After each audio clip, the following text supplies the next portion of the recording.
Couple of all-time name brand blue bloods struggling this season at 4-5 and 5-4 when Nebraska goes to USC to take on the Trojans. Steve Merrill's here, of course, from WagerTalk.com to break it down for us. We always appreciate Steve stopping by here at the Voice of College Football. Steve, USC and Nebraska both stumbling as of late, and Nebraska is a 9-point dog on the road. Yeah, when you and I started a few decades ago, would this have been a Pac-10? A Big Ten matchup? It would have been a Pac-8 versus Big 8 matchup when you and I started. It's just crazy how things have changed. USC's lost 4 of their last 5 straight up. Nebraska's lost 4 of their last 6 straight up. Two teams kind of spiraling. We'll look at my ranking, my power rating simulations first. On average, I've got USC winning this game by 12. So there's a little bit of line value. Also, these unusual trips now, as we've talked a lot about in the Big Ten especially, I do think maybe you give the home team a little bit more of an edge as well because of that. So the question becomes, can we trust USC? First of all, they lost 26-21 to Washington last week as a small favorite, or 2 weeks ago. Actually, we had a best bet on Washington in that game for my clients, but might have been a little bit fortunate. USC had a 3-0 turnover deficit. It still only lost by 5. The week before that, when they didn't turn the ball over, they won by 22 against Rutgers. It's going to come down to turnovers, basically, as it often does. Nebraska had the 5 turnovers against Indiana. I know everyone's been getting blown out by Indiana, but that didn't help their cause. Against Ohio State, they held steady. 1 turnover each, and they only lost by 4.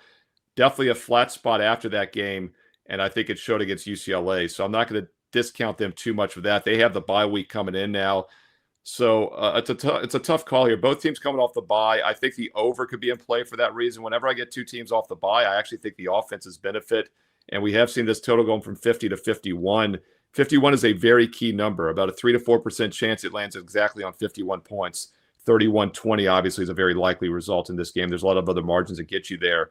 So over 51 or less actually might be the best play here with the teams coming off the bye. WagerTalk.com is the place to be to catch Steve's complete work concerning college football, but also the NFL, of course, college basketball, and the NBA. You get Steve's complete money management system as well right there. The Under the Radar selection, that's exclusive here at the Voice of College Football as a Patreon member, /MarkRogersTV, or as a premium member over on the main channel. College football is even more exciting with some action on the line, and the games are even better when you're cashing in.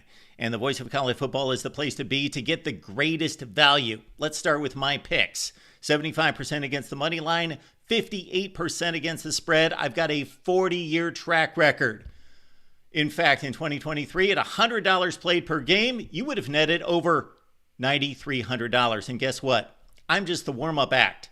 Steve Merrill, our ace in the hole, show stopper from Wager Talk. 6 years with the Voice of College Football, over 30 years in the industry. Steve gives us analysis on all the big games, but you can't miss Steve's weekly Under the Radar pick, which went 21-5 against the spread the last 2 seasons. I repeat, 21-5 against the spread. You also get picks from some of our top analysts here at the Voice of College Football, including Steve Dace and Matt Zemek.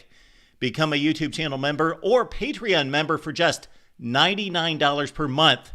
Go to the main channel on YouTube, click join, and select the betting tier. Do the same thing on Patreon. Make 2024 a winner now.